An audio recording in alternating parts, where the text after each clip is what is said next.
আগামী 21শে জুলাই তৃণমূল কংগ্রেসের শহীদ দিবস। এই বছর ধর্মতলায় বিশাল জনসভার মাধ্যমে অনুষ্ঠিত হবে তৃণমূল কংগ্রেসের শহীদ দিবস। এই শহীদ দিবসে ধর্মতলায় প্রধান বক্তা হিসেবে উপস্থিত থাকবেন রাজ্যের মুখ্যমন্ত্রী তথা তৃণমূল সুপ্রিমো মমতা বন্দ্যোপাধ্যায়। আর এই 21শে জুলাইকে সামনে রেখে গ্রামীণ হাওড়ার উলুবেড়িয়া পৌরসভার অন্তর্গত 30 নম্বর ওয়ার্ডের যদুরবেড়িয়ায় সোমবার অনুষ্ঠিত হয় একটি প্রস্তুতি সভা। এদিনের এই সভায় উপস্থিত ছিলেন উলুবেড়িয়ায় পূর্ব কেন্দ্রের বিধায়ক বিদেশ রঞ্জন বসু, উপস্থিত ছিলেন উলুবেড়িয়া পৌরসভার চেয়ারম্যান অভয় কুমার দাস, ভাইস চেয়ারম্যান শেখ ইনামুর রহমান, উলুবেড়িয়া পূর্ব কেন্দ্র তৃণমূল কংগ্রেসের সভাপতি শেখ আকবর।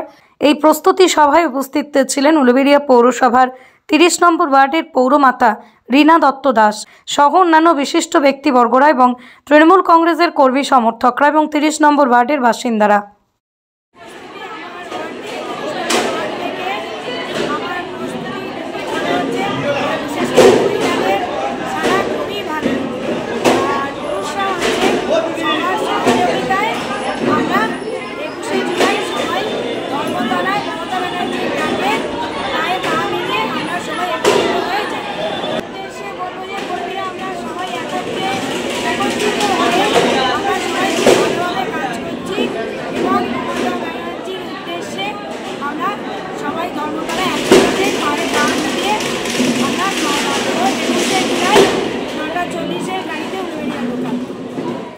ব্যুরো রিপোর্ট, আমার কলম।